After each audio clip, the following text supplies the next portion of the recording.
Selanjutnya barangkali kami persilahkan kepada Pak Marek 1, Prof. Arif Prakasasmita untuk memberikan penjelasan terkait dengan skenario-skenario tatanan baru penyelenggaraan kegiatan kampus di masa pandemi COVID-19. Waktu dan tempatnya saya persilakan Pak Arif. Baik, terima kasih Pak Dekan, saya hormati Pak Dekan, Pak Wakil Dekan, para guru besar, dosen, tenaga pendidikan, dan teman-teman dari Rektorat. Pagi ini saya mendapat tugas dari pimpinan universitas, dari Bu Rektor, untuk menyampaikan beberapa kebijakan yang ada di Unpad terkait dengan masa pandemi tersebut. Saya mohon izin untuk men-share screen.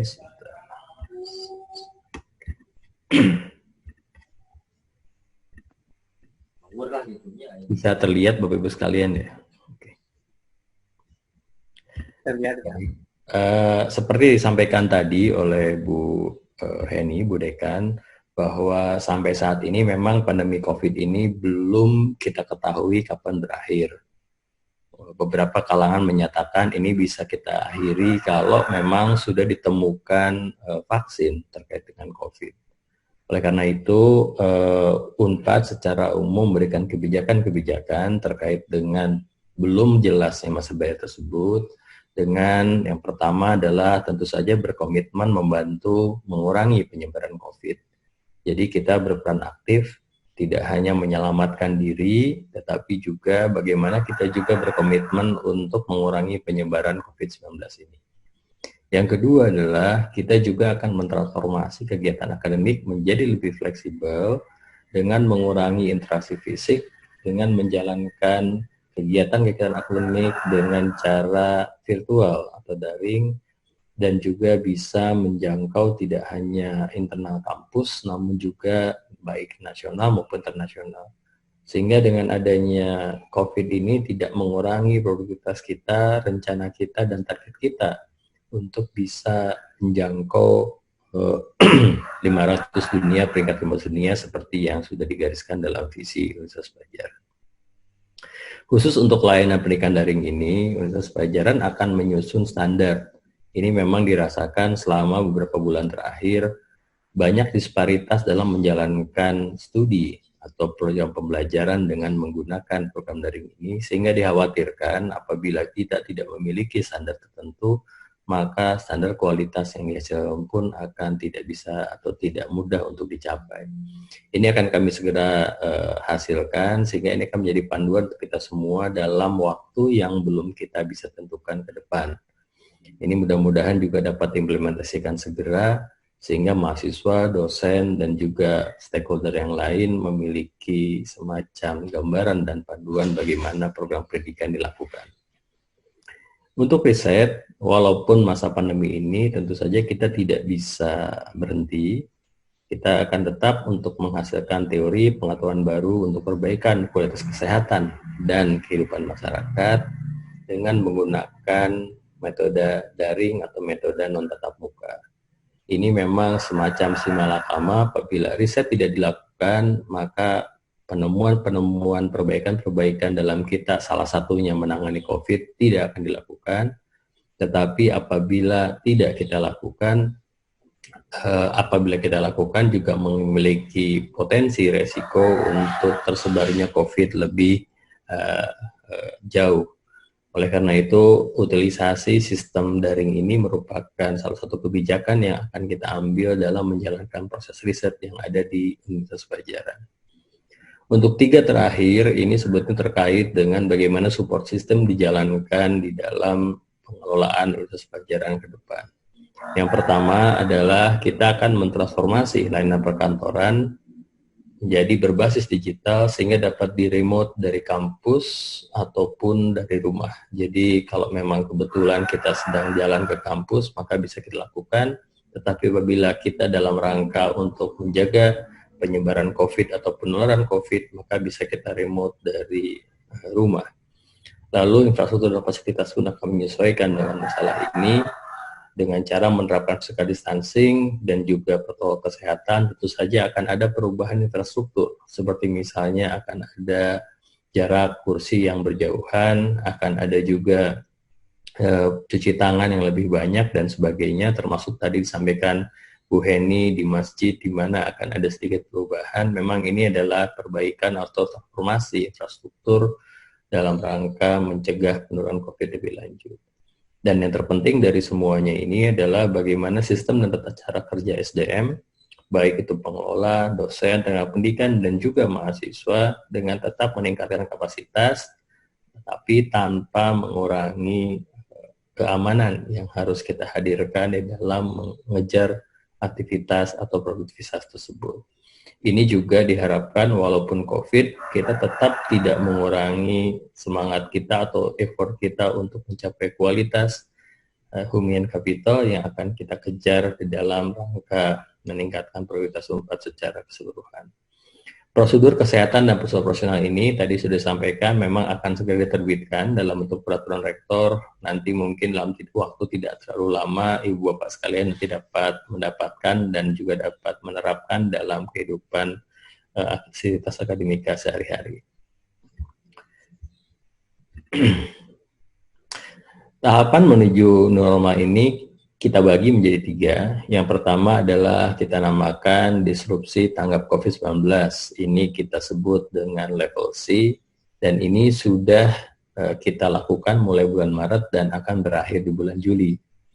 Ini protokol kesehatan yang dilakukan adalah menutup kampus, kecuali COVID-19, lalu laboratorium COVID tetap dibuka, keamanan kebersihan dan IT, dan pendidikan full secara daring. Ini memang sudah kita lakukan kemarin dan sudah kita juga analisis mengenai efektivitas perjalanan kegiatannya, dan kita akan bersiap-siap untuk memasuki level B atau level rekonstruksi tatanan kampus yang baru. Ini belum masuk ke tatanan kampus yang baru, tetapi kita melakukan semacam transformasi, kita merekonstruksi apa yang akan kita lakukan ke depan. Dan kemudian nanti apabila sudah lewat rekonstruksi ini, maka kita akan mulai tatanan kampus yang baru. Kita rencanakan bahwa rekonstruksi ini akan dimulai pada semester ganjil 2020, jadi dimulai sekitar bulan Agustus.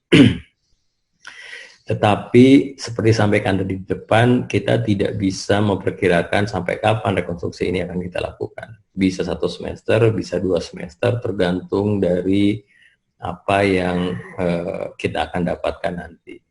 Bahkan bisa saja kita kembali ke level C sebetulnya apabila terjadi pandemi gelombang kedua yang sangat hebat di daerah Jatinangor dan di daerah Bandung. Itu bisa saja kembali lagi ke level C. Tetapi prinsipnya adalah bagaimana kita tetap walaupun produktivitas akan kita kejar, namun kesehatan dan keamanan tetap menjadi prioritas utama dalam melindungi sivitas kita. Pada rekonstruksi tatanan kampus yang baru ini, laboratorium riset pendidikan profesi dilakukan secara terbatas dan tetap menggunakan blended learning. Apabila ini sukses dan situasi sudah mulai kondusif, maka kita akan masuk ke level A. Mudah-mudahan bisa kita lakukan di semester genap 2020-2021, dan ini kampus sudah mulai dibuka seperti normal. Hanya kita mulai menerapkan protokol kesehatan dan perilaku baru. Karena ini kembali kita belum bisa 100% kembali ke masa yang lama karena memang vaksin belum ditemukan, dan juga kita perlu untuk mengantisipasi untuk terjadinya keadaan-keadaan yang tidak kita inginkan. Pendidikan tetap akan kita lakukan dengan blended learning, sehingga memang kasus COVID ini menjadi semacam hikmah untuk kita semua, karena memang blended learning sudah kita rencanakan sejak dahulu, dan ini merupakan momen yang bisa kita gunakan atau kita manfaatkan sebagai awal untuk kita dapat melakukan transformasi proses pendidikan menjadi proses blended learning. Ini detail yang saya sampaikan tadi, jadi kita mulai dari Maret, dan sekarang kita akan masuk ke window period. Jadi Maret kampus ditutup, lalu April ujian dan sidang sudah dilakukan secara daring, evaluasi kita lakukan, lalu bantuan kuota untuk juga mensupport mahasiswa yang membutuhkan akses. Lalu bulan Mei kita melakukan juga evaluasi, ijazah elektronik pertama kali dilakukan di Unpad, ini memang ya, juga hikmah dari adanya pandemi COVID ini, sehingga kita bisa mulai melakukan digitalisasi ijazah, dan ini menjadi tren di nasional karena beberapa universitas sekarang juga sudah mulai melakukan hal yang sama. Lalu pada bulan Juni ini sekarang kita sedang lakukan, kita melakukan simulasi, evaluasi, lalu kurikulum Kampus Merdeka juga tetap kita lakukan karena memang ini merupakan program pemerintah. Lalu pendidikan vokasi kita akan lakukan juga penajaman dan juga penyesuaian fasilitas penunjang untuk menyambut nanti pada tatanan baru yang akan kita hadapi. Untuk bulan Juli ini yang akan kita lakukan mulai di bulan depan, jadi akan kita lakukan. Ini kita akan mulai melakukan akses masuk tapi terbatas, nanti akan ada protokol khusus untuk akses masuk tersebut. Lalu akan ada seleksi mahasiswa baru juga dilakukan dengan online. Lab riset kita batasi hanya untuk dosen dengan mahasiswa dengan tugas akhir dan praktikum tertentu. Lalu praktek pendidikan profesi dilakukan juga dengan terbatas.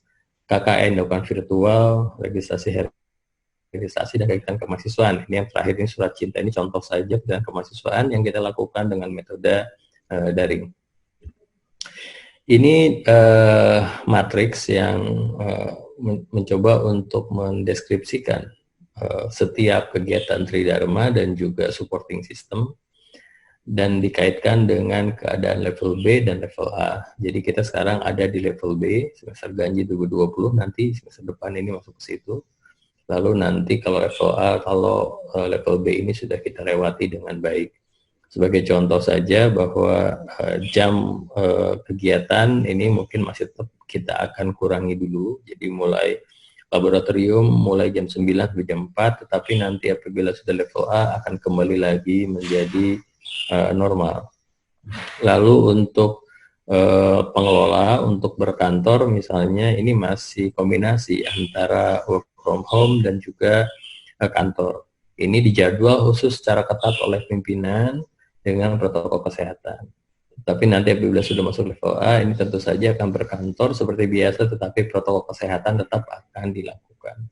Nah, ini juga khusus untuk sivitas di FTIP, ya kami menyampaikan bahwa kita tetap akan menghindari untuk datang ke kantor kalau memang tidak diperlukan, karena kita tidak tahu juga sampai kapan atau bagaimana keamanan dalam perjalanan, lalu bagaimana penularan antar karyawan ini bisa kita cegah.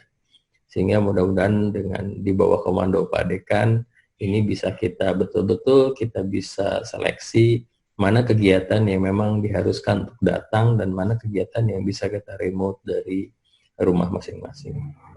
Untuk riset pun sama seperti itu, riset dan PPM juga sama seperti itu. Untuk pertemuan internal dan eksternal seperti saat ini rapat begitu atau seminar, ini masih tetap dilakukan dengan virtual sampai bulan Desember nanti, sampai bulan Januari. Nanti mungkin kalau sudah lewat baru kita lakukan dengan kombinasi virtual. Wisuda dan PMB pun akan kami lakukan secara hybrid, artinya hybrid di sini hanya sedikit saja yang akan, mungkin Bu Rektor dan jajaran akan hadir dan perwakilan mahasiswa, tapi sisanya tetap akan dilakukan secara virtual. Dan hal-hal lain seperti asrama, lalu gedung olahraga, lalu kantin dan aula dan sebagainya masih ditutup kecuali masjid dengan protokol kesehatan. Ini semua kita lakukan kembali untuk mencegah penularan COVID dan juga penyebaran COVID yang lebih lanjut. Ibu Bapak sekalian, memang untuk disrupsi model diskusi ini, model pendidikan di Unpad pasca pandemi ini tetap kita akan memperhatikan beberapa parameter. Di antaranya adalah value tetap akan kita hadirkan, yaitu ijazah, sertifikat, human capital, literasi ICT, dan tentu saja kesehatan dan keamanan. Ini tetap akan kita hadirkan. Tidak berarti bahwa apabila dalam masa pandemi ini maka hal tersebut menjadi terabaikan. Memang untuk biaya yang atau harga yang harus kita tebus untuk masalah ini seharusnya tidak bisa kita kompromi. Jadi artinya jaminan kualitas dan reputasi, walau menghadapi resiko penurunan pendapatan akibat pandemi, ini tetap harus kita lakukan dan harus kita tetap kedepankan. Banyak pendapat yang menyatakan bahwa wah, kalau memang pandemi ini seharusnya biaya pendidikan akan menjadi lebih murah. Sehingga banyak mahasiswa yang meminta penurunan UKT, banyak mahasiswa yang juga tidak ingin membayar dan sebagainya. Tetapi kenyataannya, Ibu Bapak sekalian, biaya pendidikan atau biaya pengelolaan pendidikan tetap bahkan menjadi lebih tinggi. Karena kita tetap harus membuat proses pendidikan dengan jaminan kualitas dan reputasi yang terjaga. Tetapi di sisi yang lain, kita secara bersamaan juga harus menyediakan layanan pencegahan penyakit atau layanan keamanan yang lebih tinggi. Sehingga ini sebagai contoh misalnya APD harus kita siapkan pada pendidikan-pendidikan tertentu, lalu masalah kesehatan, masalah kebersihan juga harus kita siapkan. Nah, ini hal-hal seperti ini akan meningkatkan sebetulnya cost dari proses pendidikan tersebut. Padahal di sisi lain, ini akan ada kemungkinan kecenderungan penurunan pendapatan yang diakibatkan oleh menurunnya daya beli mahasiswa. Untuk produknya sendiri, tentu saja ada relevansi kolaborasi dengan eksternal, termasuk perusahaan ICT. Ini mudah-mudahan dapat dihasilkan inovasi yang nanti akan bermanfaat, baik untuk secara jangka pendek untuk penanganan COVID maupun untuk dampaknya dan pengembangan masyarakat secara luas. Nah, untuk fokus, ini kita tetap akan berfokus kepada membangun prodi yang unggul dan bereputasi global dengan menggunakan remote learning. Jadi fokus sekarang ini bagaimana kita mengutilisasi remote learning untuk menghasilkan prodi yang unggul dan bereputasi. Ini tentu saja kita harapkan ada dukungan yang kuat dari dosen, mahasiswa, dan sivitas yang lain termasuk tenaga pendidikan untuk meningkatkan kualitas pembelajaran disertai dengan prestasi atau soft skill dari mahasiswa yang juga terjaga. Ini tetap menjadi fokus utama sebagai institusi pendidikan untuk menghasilkan lulusan berkualitas dengan menggunakan peralatan atau teknologi-teknologi yang bisa memaksimalkan kesehatan atau keamanan dalam kita bekerja. Sebagai bagiannya adalah kurikulum yang akan dilakukan, kita akan melakukan relaksasi kurikulum dengan pendekatan blended learning, artinya campuran antara online dengan tatap muka. Karena mengapa tatap muka tetap kita berikan? Karena dirasa bahwa 100% online memang sangat sulit juga untuk bisa membangun proses pembelajaran yang berkualitas, terutama dari sisi pendekatan humanis antara dosen dan mahasiswa, sehingga porsi non-online ini masih tetap kita akan hadirkan dengan tetap memperhatikan protokol kesehatan.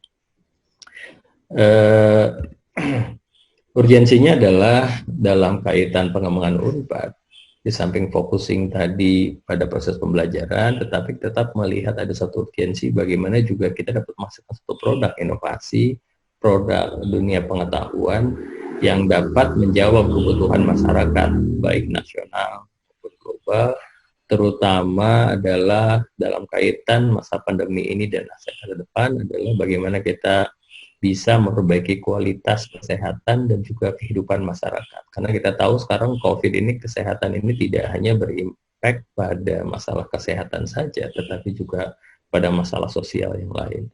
Oleh karena itu, urgensi kita untuk menghasilkan inovasi ini dirasa sangat penting bagaimana Unpad dapat berkontribusi untuk dapat menyelesaikan permasalahan ini. Dengan urgensi tersebut, memang diharapkan kita memiliki kemitraan, baik akademisi, peneliti, juga stakeholder yang lain dalam bentuk pentahelix, sehingga bagaimana kemitraan ini dapat mensinergikan seluruh sumber daya yang dimiliki, sehingga dapat mengurangi beban sumber daya yang harus diperlukan untuk menghasilkan urgensi tadi. Sehingga mudah-mudahan saya yakin di FTIP ini kan sangat kuat jejaringnya, sangat banyak sekali inovasinya. Sehingga dengan memanfaatkan kemitraan dengan dunia industri, dengan pemerintah dan sebagainya, saya pikir di FTP ini merupakan salah satu unggulan di Unpad, bagaimana kita dapat menciptakan urgensi untuk menghasilkan suatu inovasi dalam membantu menyelesaikan masalah ini. Dan di samping itu tentu saja kita berharap ada hasil yang bisa kita publikasikan sebagian dari bagian untuk mendiseminasikan ilmu pengetahuan ini pada masyarakat luas, sehingga sesegera mungkin masyarakat dapat menikmati inovasi-inovasi, advancement, dan hasil-hasil riset yang dihasilkan di fakultas untuk segera diimplementasikan ke dalam kegiatan atau kehidupan sehari-hari. Ibu Bapak sekalian, selain itu saya mohon izin untuk juga menyampaikan kinerja atau capaian yang sudah kita hasilkan terkait target yang diberikan kementerian pada Jas Pajajaran, supaya dapat memberikan gambaran apa yang harus kita lakukan dan apa yang sudah kita capai walaupun dalam masa pandemi COVID ini. Seperti kita ketahui, ini adalah target-target yang dibebankan pada Unpad oleh kementerian. Kita bagi 3, jadi yang pertama adalah yang warna hijau, ini paling atas. Yang 2 ini warna hijau muda sampai warna orange. Yang ketiga adalah orange sampai merah. Nah, yang warna hijau ini adalah yang sudah tercapai target, walaupun kita masih bulan Mei begitu. Jadi target 2020 seperti misalnya jumlah dosen yang terlibat dalam pembelajaran daring ini tentu saja melonjak sangat besar karena memang adanya pandemi ini. Lalu kalau yang hijau ini sebetulnya walaupun targetnya belum tercapai, tetapi secara day to date begitu atau perkiraan ini bisa tercapai.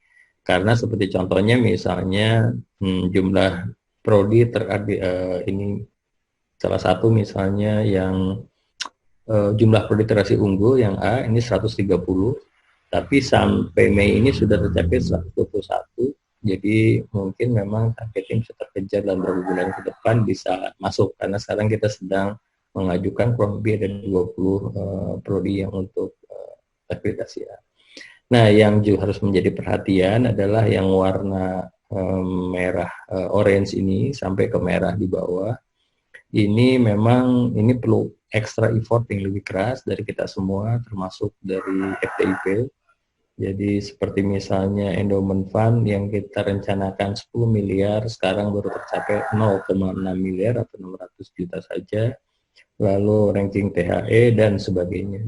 Ini kelihatannya kita harus bersama-sama, duduk bersama untuk merapatkan langkah untuk dapat mengejar waktu yang tersisa sekitar 7 bulan, begitu, 6 bulan, kurang lebih 6 bulan, untuk bisa mengejar segera bagaimana target-target kerja ini dapat tercapai sesuai dengan apa yang dibebankan oleh Kemendikbud. Ini beberapa memang akan berkaitan langsung dengan kegiatan yang ada di fakultas dan beberapa memang harus dilakukan secara interfakulti bahkan secara komprehensif di tingkat universitas. Itu saja mungkin Pak Dekan yang saya hormati dan Bapak Ibu sekalian presentasi yang saya sampaikan. Kembali kami sampaikan di sini bahwa sejauh apapun target atau kegiatan yang akan kita lakukan, tetapi keamanan dan kesehatan sivitas merupakan hal yang paling utama yang akan kami lakukan. Sehingga secara umum kebijakan dapat disimpulkan bahwa kita tetap akan melakukan produktivitas dan kinerja sesuai dengan rencana, tetapi dengan cara memperbaiki proses dengan mengedepankan kesehatan dan keamanan sivitas yang terlibat. Sehingga mohon tidak diartikan terbalik, artinya jangan sampai kita punya kesan kalau COVID kita freeze dulu semua kegiatan. Nah, ini dikhawatirkan kalau ini terjadi memang akan sulit untuk kita kembali bangkit apabila kita selesaikan. Terima kasih, itu saja disampaikan. Assalamualaikum warahmatullahi wabarakatuh. Waalaikumsalam warahmatullahi wabarakatuh. Terima kasih Pak Warek atas penjelasannya. Bapak dan Ibu, dengan 2 presentasi ini terkait dengan sosialisasi pandemi COVID-19 dan juga tentang kira-kira tatanan baru terkait dengan penyelenggaraan kegiatan pembelajaran di Unpad. Ini mudah-mudahan bisa bisa memperjelas kepada Bapak dan Ibu, para pendik dan juga para dosen, sehingga kita bisa lebih mempersiapkan diri untuk melaksanakan kegiatan akademik maupun non-akademik pada bulan Juni dan Juli ini. Terutama saya kira mungkin yang harus dipersiapkan adalah seperti apa yang disampaikan oleh Pak Warek 1, bahwa kemungkinan besar bahwa pelaksanaan akademik pada semester ganjil 2020-2021 itu akan tetap menggunakan daring atau kombinasi gitu ya. Dalam arti pembelajarannya adalah menggunakan blended learning. Baik Bapak dan Ibu, barangkali ada pertanyaan atau hal-hal yang ingin disampaikan kepada tim Satgas dan juga kepada Pak Warek 1 dan tim, kami persilahkan. Pak Dekan, saya Pak Dekan. Mangga, silakan Pak Diali. Ya, langsung aja Pak. Baik, terima kasih. Assalamualaikum warahmatullahi wabarakatuh. Assalamualaikum. Ini pertanyaan ini sampaikan ke Pak Warek, Pak.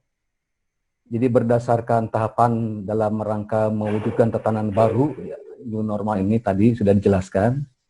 Ini jika dilihat dari waktunya, ini bersamaan dengan adanya kegiatan di program studi ya untuk menyusun kurikulum kampus merdeka. Pertanyaan saya ya, apakah kebijakan COVID ini harus diakomodasi di dalam penyusunan SOP implementasi kurikulum kampus merdeka? Jika iya ya, maka barangkali dalam program studi akan membuat 2 SOP terkait dengan kampus merdeka ini, yaitu SOP ya kurikulum kampus merdeka selama COVID dan SOP implementasi kurikulum merdeka ini pada kondisi normal. Apakah seperti itu ya? Mohon penjelasannya Pak Warek, terima kasih. Baik, terima kasih Pak. Langsung saja ya Pak Warek ya. Mangga Pak Dekan. Punten tadi saya tidak melihat wajahnya langsung. Jadi begini, Pak Jalil ya mungkin. Ya, jadi sebetulnya kampus merdeka ini harusnya skenario-nya tidak berubah dengan adanya protokol COVID ini.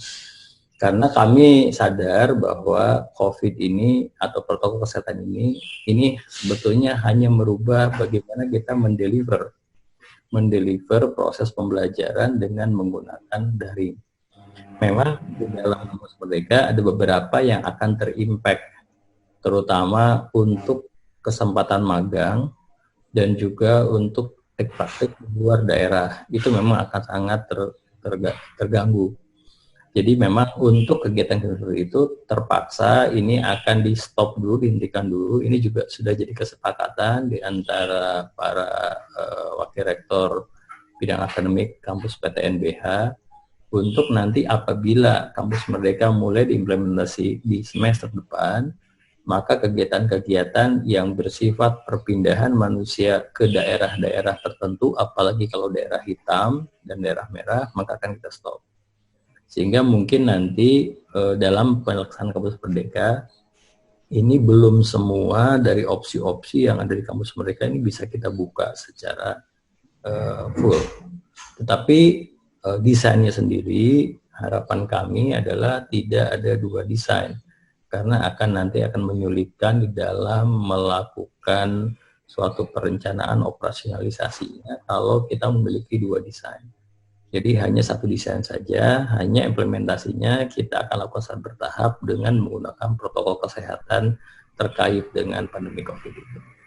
Itu mungkin jawaban sederhananya, tetapi ini memang perlu diturunkan nanti dalam satu workshop khusus apabila kita akan melakukan kick off kampus merdeka pada awal bulan Agustus nanti.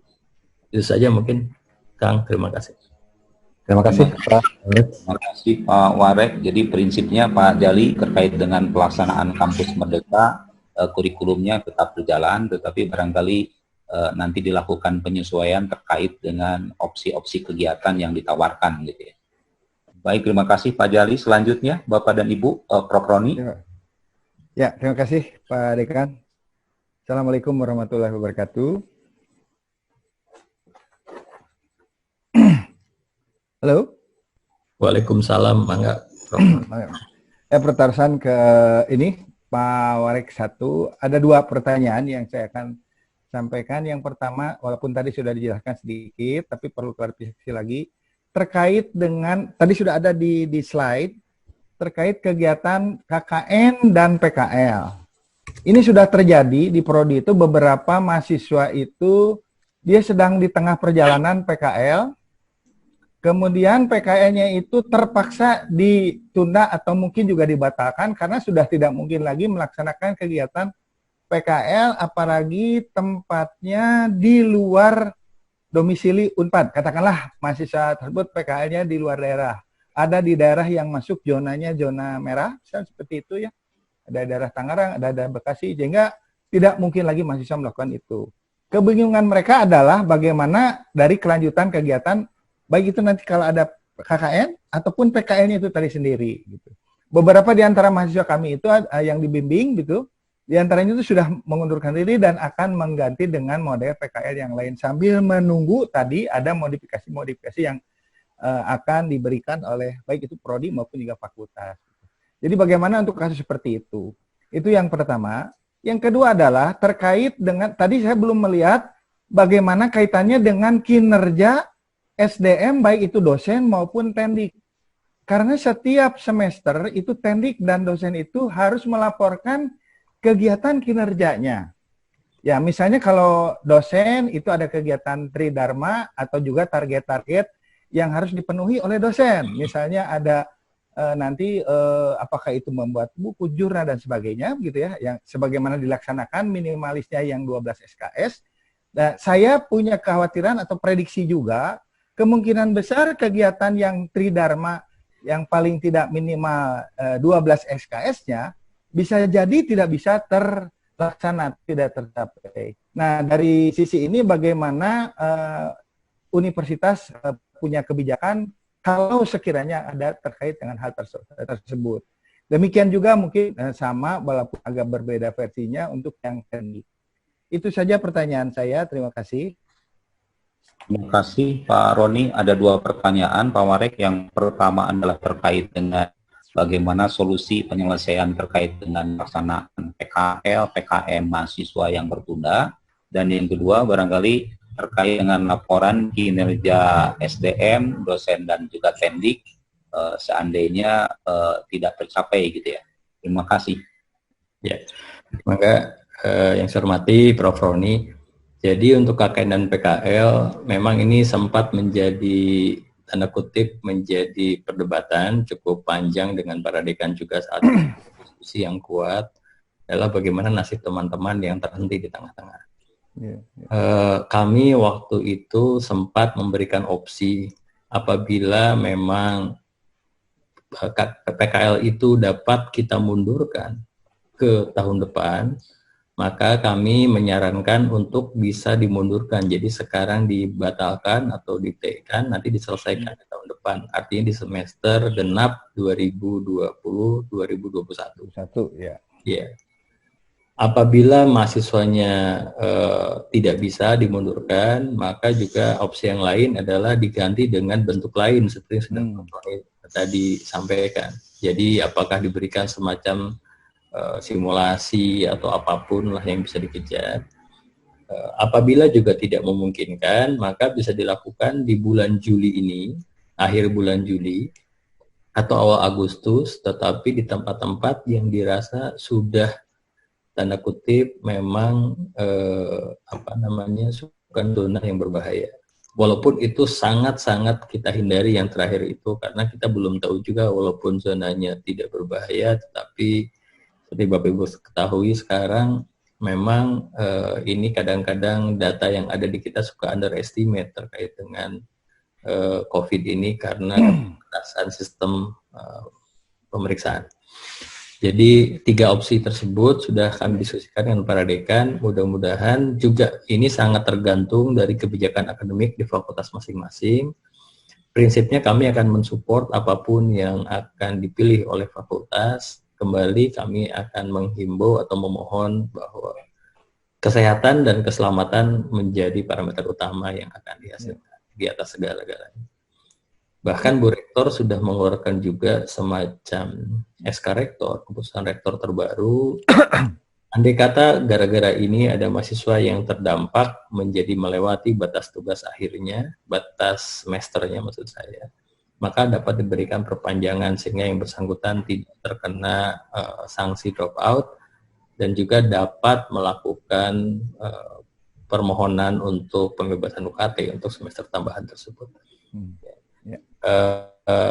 Untuk KKN ini memang Direktorat Akademik sudah menyusun satu opsi tambahan yaitu KKN virtual. Jadi prinsipnya bagaimana kita melakukan suatu pemahaman terhadap masyarakat dan juga memberikan solusi. Nanti solusi tersebut nanti akan disampaikan dalam bentuk virtual dan pendalaman juga dalam bentuk virtual. Ini di sini juga hadir Bu Diana dari kantor WR3, mungkin nanti juga bisa memberikan tambahan mengenai beberapa effort-effort terkait dengan KKN atau riset-riset pada masyarakat yang juga dapat dilakukan dalam rangka pencegahan ini. Nah, untuk kinerja dosen dan tendik, ini memang sejujurnya kinerja dosen ini pasti tidak akan memiliki parameter yang sama persis dengan pada saat kita melakukan keadaan normal. Waktu awal-awal kita lakukan kuliah daring, memang kami sudah meminta untuk para dekan juga untuk bisa melakukan semacam pengadministrasian kegiatan dosen di fakultas masing-masing. Di antaranya kegiatan Dharma Pendidikan, kalau kuliah online dan sebagainya dicatat betul, dan kami sudah menyediakan semacam tools di live.unpad.ac.id sehingga teman-teman yang kuliah di sana otomatis akan tercatat kinerjanya. Tapi memang kadang-kadang live ini kami sadari masih banyak kekurangan, masih belum familiar betul beberapa dosen, sehingga beberapa dosen memilih dengan model yang lain yang tentu saja diperbolehkan karena ini bagian dari otonomi akademik. Nah, untuk hal tersebut memang kami mohon ini ke FTIP, ke Pak Dekan dan jajarannya untuk dapat meng-account kegiatan akademik yang ada, sehingga nanti di dalam penilaian kinerja tanggal 14 Agustus biasanya di semester ini tidak ada kinerja yang tidak bisa kita administrasikan.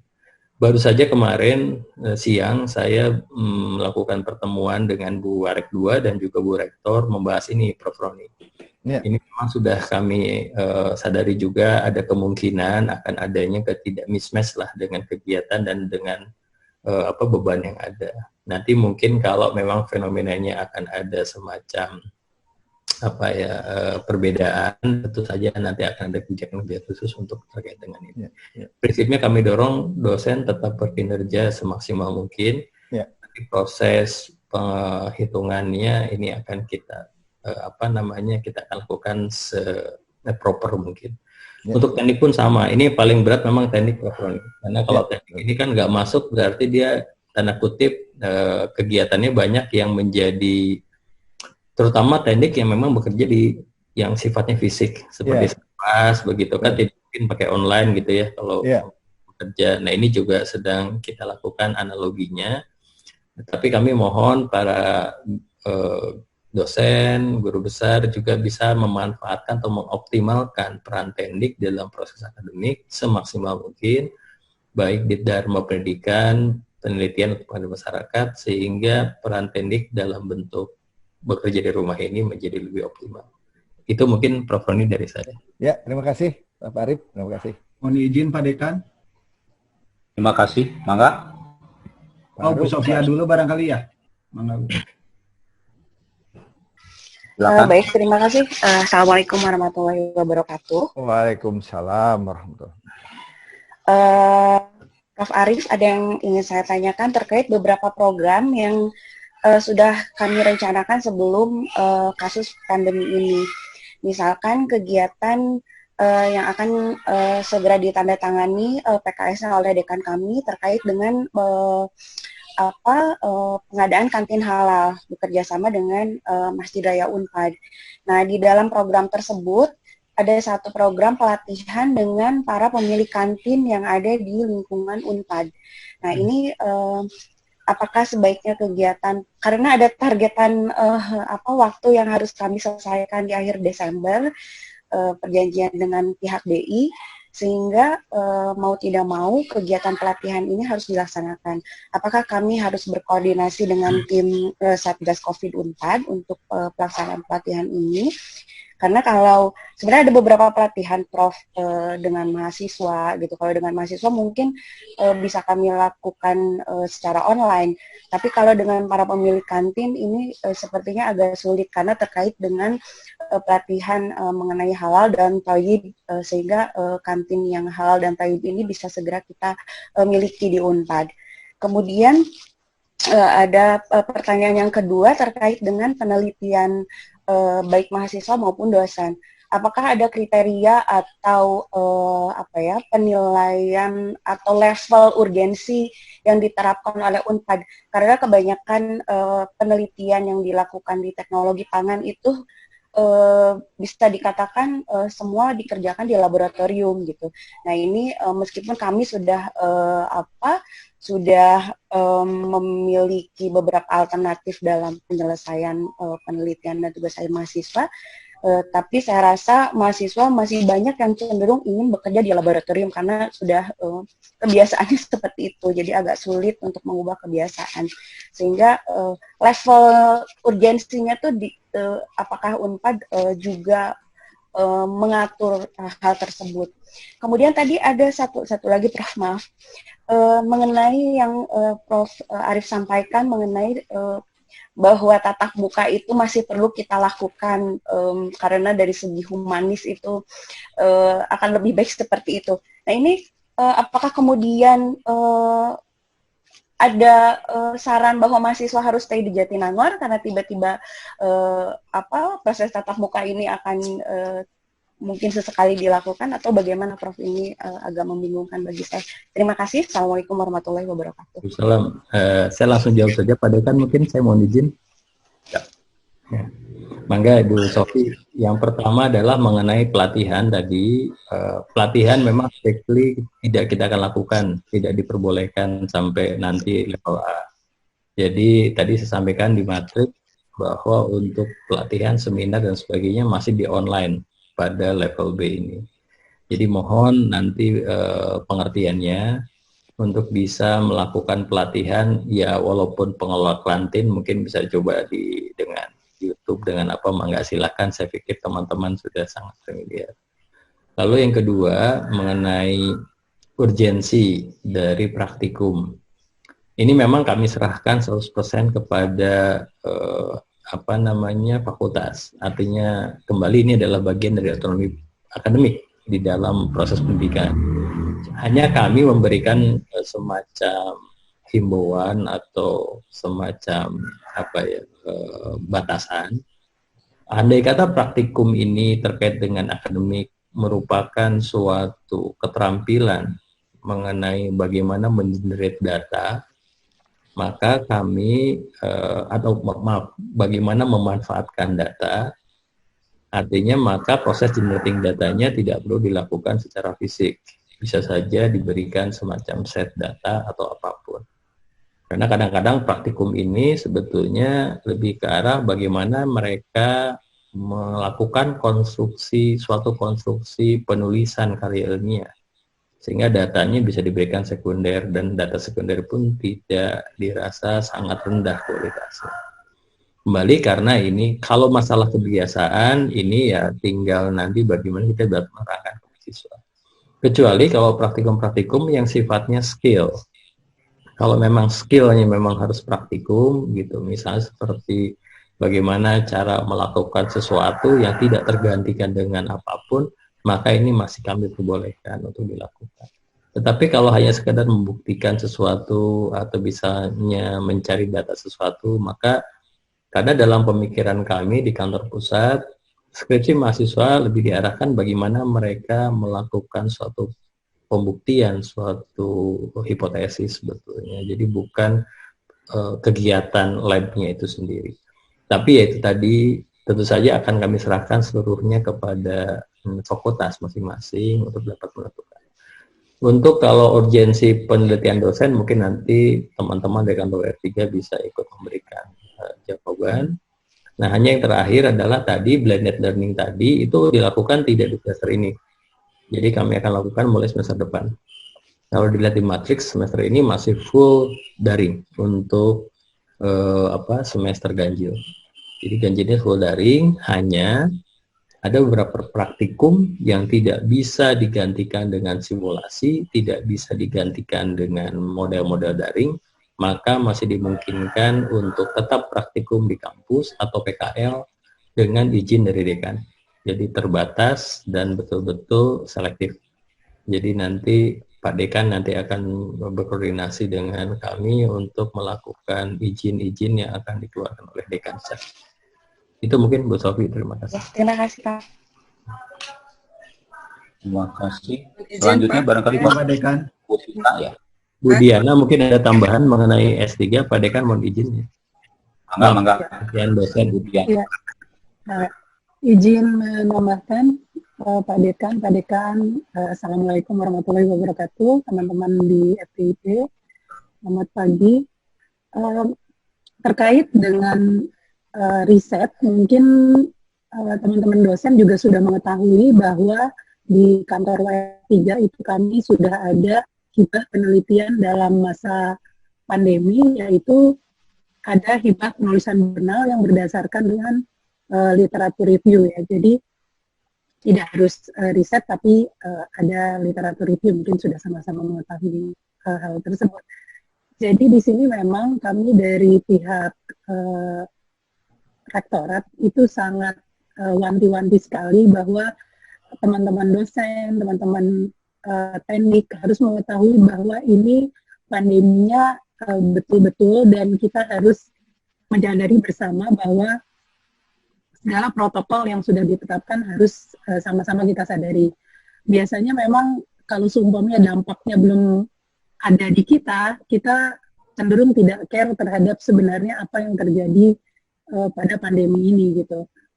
Contohnya saja, saya mencontohkan ketika teman-teman yang di lab sentral harus mengerjakan hand sanitizer, itu sampai dilakukan penjemputan untuk menghindari mereka menggunakan public transport.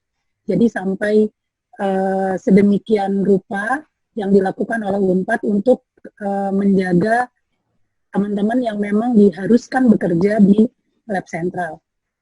Nah, jadi memang tadi sudah disampaikan juga di paparan Pak Warek 1 bahwa penggunaan lab ini memang masih sangat terbatas, apalagi kita sekarang masih di level C. Kalaupun nanti di level B, itu kita akan terbatas hanya kepada yang teman-teman, mungkin teman-teman S3 yang memang mengharuskan bekerja di lab untuk mendapatkan hasilnya. Dan itu tentunya harus ada surat permohonan dan juga harus mentaati protokol-protokol yang sudah dibuat. Terkait mungkin dengan Bu Sofi tadi kantin halal, saya mengetahui pasti kita ada kewajiban-kewajiban yang harus kita lakukan kepada pihak yang bekerja sama dengan kita. Mengenai teman-teman yang memiliki kantin gitu ya, coba diinventarisir saja dulu Bu, berapa orang yang memang tidak bisa mengikuti daring, berapa yang bisa. Saya rasa karena kami di inkubator bisnis di Orange, ini kan kami juga melakukan pelatihan online kepada UMKM yang terdampak. Memang tidak semuanya ikut, tetapi di grup WA itu kami juga memberikan semacam PowerPoint yang memang bisa dibaca oleh teman-teman yang tidak bisa mengikutinya gitu. Jadi memang sih, karena sebenarnya kan kalau kita normal ini bahkan harus workshop ya Bu Sofi ya, bukan hanya pelatihan. Tapi ya, memang keadaannya seperti ini. Setidaknya kita ada upaya, mungkin pihak BI juga akan menghargai upaya yang kita lakukan tersebut. Jadi kalau saran saya, karena tadi memang pada level ini kita tidak bisa ada tatap muka, baiknya memang online, dan kita identifikasi dulu berapa banyak sih kantin yang memang tidak bisa melakukan online gitu. Jadi itu mungkin dari saya itu dulu. Terkait KKN memang itu sekarang untuk KKN virtual sedang dibuat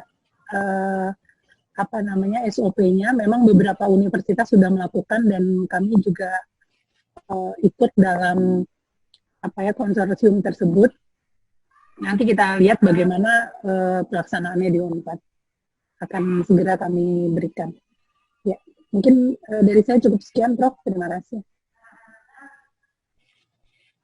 Terima kasih Bu Diana. Selanjutnya Bu Tita tadi sudah siap-siap bertanya. Silakan disampaikan Bu Tita. Ya, baik, terima kasih Pak Wadex. Assalamualaikum warahmatullahi wabarakatuh. Ada beberapa hal, saya Tita Pak, Kaprodi dari Teknologi Pangan. Ada beberapa hal yang akan saya tanyakan. Untuk singkatnya, ini ada 3 pertanyaan ke Pak Warex 1. Yang pertama adalah tadi praktikum, Pak. Tadi sudah dijelaskan, memang ada beberapa praktikum yang kita sudah ubah sebagai bentuknya, modelnya dari praktikum di lab menjadi bentuk-bentuk yang lain seperti resitasi, modeling, atau demonstrasi menggunakan video. Untuk informasi di Teknologi Pangan sendiri, di semester ini ada sekitar 26 mata kuliah, Pak, di mana 60%-nya itu mengandung unsur praktikum. Nah, ada beberapa mata kuliah dasar yang menurut kami ini secara teknis memang harus diberikan kepada mahasiswa karena tidak bisa digantikan dengan demonstrasi atau resitasi biasa. Jadi kalau misalnya nanti dibolehkan seperti tadi yang dijelaskan oleh Pak Warek maupun Bu Diana, bahwa praktek yang benar-benar urgen, teknis itu bisa dilaksanakan, mungkin kami bisa atur 1 atau 2 kali praktikum mungkin ya Pak, ya secara bergilir, karena teknis seperti misalnya mikrobiologi pangan, analisis pangan, itu yang kami ajarkan adalah keterampilan yang nantinya akan dipakai terus oleh mahasiswa di semester-semester berikutnya, sehingga mungkin itu tetap akan kami berikan. Nah, yang kedua mengenai praktikum, ini di beberapa mata kuliah di kami, ini kemungkinan ada yang sudah melakukan praktek di rumah. Jadi ada beberapa praktikum yang bisa dilakukan di rumah masing-masing, Pak, dengan menggunakan biaya masing-masing. Nah, ini terkait praktikum seperti ini, mengenai pembiayaannya. Kalau di awal semester kan memang sudah ada RAB praktikum yang disetujui, tapi kan dengan kondisi sekarang tentunya akan direvisi. Nah, kami ingin meminta kejelasan mengenai RAB praktikum yang ada di semester ini. Apakah tetap ada atau sebagian atau selektif dan sebagainya. Yang kedua mengenai penelitian mahasiswa, Pak, memang dalam masa COVID ini beberapa penelitian mahasiswa sudah kami alihkan dari penelitian di lab menjadi bentuk penelitian data sekunder dalam bentuk literatur review atau studi komparasi. Tapi ada beberapa juga riset mahasiswa yang terkait penelitian dosen pembimbing yang tentunya tadi ya sudah dijelaskan itu secara terbatas bisa di lab. Mungkin kami minta kejelasan disebut riset terbatas itu yang seperti apa ya, atau memang kita harus atur jumlah lab sesuai dengan kapasitas lab masing-masing, sehingga ini masih dimungkinkan dilaksanakan di bulan Juli ini gitu. Kami sebenarnya ingin minta kepastian di bulan Juli sudah bisa dilaksanakan untuk penelitian mahasiswa. Dan yang terakhir yang mengenai kegiatan kemahasiswaan, Pak, kegiatan HIMA. Nah, di awal tahun mereka kan sudah mengajukan proker, lalu RAB-nya sudah disetujui. Selama ini juga HIMA berkoordinasi dengan Kaprodi memperbaiki proker-proker yang tidak bisa dilaksanakan secara live di semester genap ini, dan diubah bentuknya gitu ya menjadi kegiatan-kegiatan yang bisa dilakukan secara online atau daring seperti pelatihan dan lain-lain. Nah, kembali kami menanyakan mengenai pembiayaannya, Pak, gitu. Dari beberapa proker yang kemungkinan sudah berjalan secara online, itu apakah pembiayaan masih bisa dicairkan atau bagaimana? Karena ini saya sudah mendapat pertanyaan dari anggota HIMA gitu, dari HIMA Tipan, HIMA mahasiswa. Mungkin untuk saat itu seperti itu pertanyaannya.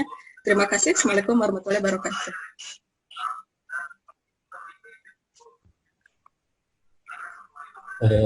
Mohon izin Pak Dekan, saya menjawab, mungkin mencoba.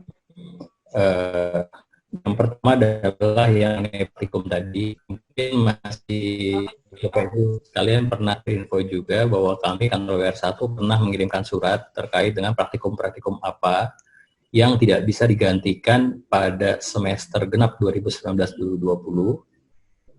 Ini mohon diidentifikasi dan dikirimkan. Itu tujuannya adalah kami akan menghitung sebetulnya berapa banyak lab akan dibuka dan berapa lama lab akan dibuka untuk menyelesaikan praktikum-praktikum tersebut. Jadi nanti bulan Juli, bukan bulan Juli, mendekati Agustus, nanti akan kami buka lab-lab hanya untuk menyelesaikan praktikum yang tidak tergantikan. Mohon maaf, kami belum selesai mengidentifikasi karena harus satu Unpad dan yang kami koordinasikan dengan tim Satgas COVID supaya aman Mas. Jadi skenario di bulan Juli ini akan menyelesaikan penelitian tugas akhir dulu dan riset-riset, ini koordinasi dengan kantor WR3. Nanti di akhir Juli atau di awal Agustus ini, karena kenapa diakhirkan, supaya mahasiswa datang ke Unpadnya sekalian gitu, jadi tidak bolak-balik. Nanti mungkin semester depan ada praktikum di awal begitu jadinya. Jadi kita buat supaya mereka tidak bolak-balik. Lalu nanti praktikum-praktikum yang sangat tidak digantikan maka akan dilempar ke semester depan untuk pelaksanaannya. Mengenai riset terbatas, nanti mungkin Bu Diana akan menyampaikan detail seperti apa riset terbatas tersebut. Untuk kegiatan HIMA, ini memang harus ada relokasi dari kegiatan. Jadi kalau relokasi kegiatan itu nanti sebenarnya sudah berbicara dengan Direktur Kemahasiswaan, jadi mereka sudah bertemu dengan beberapa HIMA, jadi mungkin yang tadinya pendanaan direncanakan dalam bentuk fisik, ini akan digeser dalam bentuk virtual. Jadi pasti akan ada perubahan dan beberapa yang sudah terjadi di virtual tentu saja nanti bisa dilakukan reimbursement. Nanti tinggal dikoordinasikan saja dengan pemegang anggaran. Memang kalau di fakultas ini kan kegiatan kemahasiswaannya akan dialokasikan dengan anggaran fakultas. Jadi mungkin nanti bisa diselesaikan dengan Pak Dekan sebetulnya untuk ini, tinggal diatur. Termasuk juga tadi mengenai AHP BHP, tentu saja ini juga sama karena supporting pendidikan ini akan dikoordinasikan di bawah dekan, jadi tinggal dilakukan penyesuaian di fakultas saja. Kecuali kalau ada sesuatu yang tidak bisa ditangani dari sisi jumlah begitu, karena membengkak dan sebagainya, nanti mungkin Pak Dekan bisa berkoordinasi dengan Direktur Perencanaan, kebetulan sekarang juga hadir hari ini, saat ini, jadi mungkin bisa dikoordinasikan untuk dilakukan adjustment penganggarannya. Dengan tentu saja nanti ada parameter dan batasan-batasan tertentu terkait dengan perencanaan anggaran Unpad secara umum. Itu mungkin jawaban dari saya, Bu Tita. Ya, terima kasih, Pak. Bu Diana mungkin untuk yang terbatas ya. Ya, terima kasih banyak Pak WR1. Saya izin menambahkan, jadi Bu Tita yang seperti sudah disampaikan bahwa terbatas itu kita memang lab akan buka semester depan. Jadi kalau semuanya Juli disampaikan saja belum bisa. Tadi disampaikan juga oleh Pak WR1 kita biar sama-sama semuanya di awal semester depan. Itu labnya akan beroperasi dari jam 9 sampai jam 16 saja. Jadi tolong diperhatikan bahwa mungkin kalau keadaan normal labnya buka lebih lama, ini kita batasi karena juga tadi sudah disampaikan oleh tim COVID, oleh Bu Heni, untuk masuk ke Unpad itu sangat-sangat terbatas. Jadi kita juga untuk biar sama-sama bahwa kita menjaga, kalaupun kita nanti sudah membuka di semester di awal semester depan, itu kita bisa memastikan bahwa yang masuk itu memang sudah betul-betul diperiksa. Jadi semuanya ini tadi memang harus ada penjadwalan, dan penjadwalan ini dibuat oleh fakultas dan juga harus dengan protokol tertentu. Mudah-mudahan nanti Bu Heni bisa menambahkan juga protokol apabila di lab. Tadi saya lihat bahwa protokol di lab itu juga ada. Kalau yang kita ketahui tentunya ada physical distancing dan itu bisa diatur oleh prodi, dan menambahkan juga semua tanggung jawab ini ada di bawah dekan ya Pak. Jadi kalau seumpamanya di fakultas, dekan harus mengetahui apa yang dilakukan kegiatan baik pembelajaran, riset maupun pengabdian masyarakat yang dilakukan di fakultas masing-masing. Jadi mungkin seperti kemarin di peternakan, karena saya juga kurang paham, kami kambing, karena mereka punya kambing untuk dijual, itu meminta izin untuk bisa masuk ke kampus. Nah itu kan kami untuk teknisnya tidak mengetahui berapa lama kambing itu bisa tidak ditengok gitu, tidak diurus, atau memang seminggu sekali seperti itu. Nah itu nanti untuk teknis tentunya Pak Dekan bisa mengeluarkan SOP-SOP yang memang khusus untuk FPIP. Mudah-mudahan menjawab, Bu Tita. Ya, baik, terima kasih Bu Diana. Ya, terima kasih. Assalamualaikum. Izin Pak Dekan, boleh bertanya? Terima kasih. Ya. Mangga. Ya, terima kasih ini Pak Wakil Rektor atas paparan yang diberikan. Ini saya manajer akademik dan kemahasiswaan, mungkin bertanya 3 hal yang terkait dengan layanan pendidikan. Tadi untuk laboratorium sudah dibuka, barangkali untuk bulan Juli ya. Kemudian praktikum juga. Nah selain itu ada juga terkait dengan PKL nih. Nah karena memang sudah beberapa bulan kemarin ini sudah mulai dijajaki ya oleh mahasiswa kami itu untuk melakukan kegiatan PKL di luar biasanya ya, di instansi atau di perusahaan dan sebagainya. Nah, apakah ini diizinkan mahasiswa melakukan PKL atau untuk sementara ini ditangguhkan dulu seperti itu? Kemudian apabila untuk yang layanan pendidikan untuk terkait dengan perkuliahan online misalnya, adakah standar kualitas yang ditetapkan oleh universitas ya? Karena memang kan biasanya dosen-dosen ya fleksibel ya, apakah melalui WA, apakah melalui Google Classroom ataupun yang lain, tetapi setidaknya kita punya standarnya itu harus seperti ini loh gitu. Katakanlah misalnya ketika memberikan materi harus ada kuisnya, pertanyaannya, tugasnya dan sebagainya gitu. Dan terkadang ada yang satu dosen memberikan setiap materi itu tugas, semuanya tugas gitu kan, sehingga mahasiswa seperti seperti ya kelimpungan gitu mengerjakan tugas-tugas seperti itu. Jadi kasihan juga. Itu terkait dengan layanan pendidikan. Kemudian yang kedua terkait dengan kegiatan kemahasiswaan barangkali. Ini terkait dengan penyesuaian proposal, barangkali juga kan semester depan akan berlangsung secara virtual. Ya. Nah barangkali juga perlu setidaknya ada panduan teknis untuk kegiatan mahasiswa yang seragam sehingga tidak berbeda-beda antar setiap fakultas gitu. Karena kami khawatir juga kalau yang ini boleh dibolehkan, yang ini tidak dan sebagainya nanti sehingga tidak tidak seragam gitu ya. Nah, kemudian selain itu terkait dengan barangkali UKT dan beasiswa ya. Ini juga mahasiswa sudah banyak yang menanyakan terkait dengan UKT gitu ya.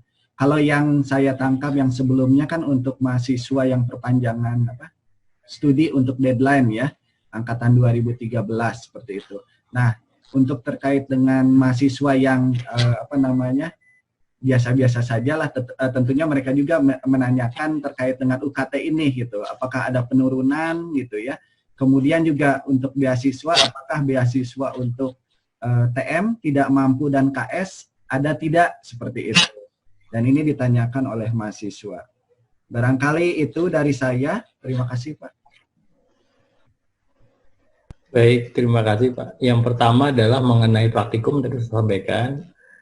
Mungkin mohon kembali diingatkan, ini belum dibuka sebetulnya. Bulan Juli. Nah, bulan Juli ini. Tetapi lebih menyelesaikan saja yang masih tertunda, jadi darurat sebetulnya. Jadi sangat-sangat terbatas, jadi mungkin hanya beberapa orang saja begitu. Dan praktikum pun hanya menyelesaikan yang sudah tidak bisa digantikan, itu pun sangat terbatas, mungkin 1 atau 2 praktikum saja. Kita baru dibuka terbatas itu pada level B nanti untuk yang praktikum. Lalu yang kedua mengenai standar, tadi sudah sampaikan di depan bahwa kita akan melakukan standarisasi atau peraturan rektor mengenai standar blended learning. Nanti akan ada seperti apa harusnya dan sebagainya, nanti sampaikan dalam waktu tidak terlalu lama, mudah-mudahan sebelum semester baru masuk.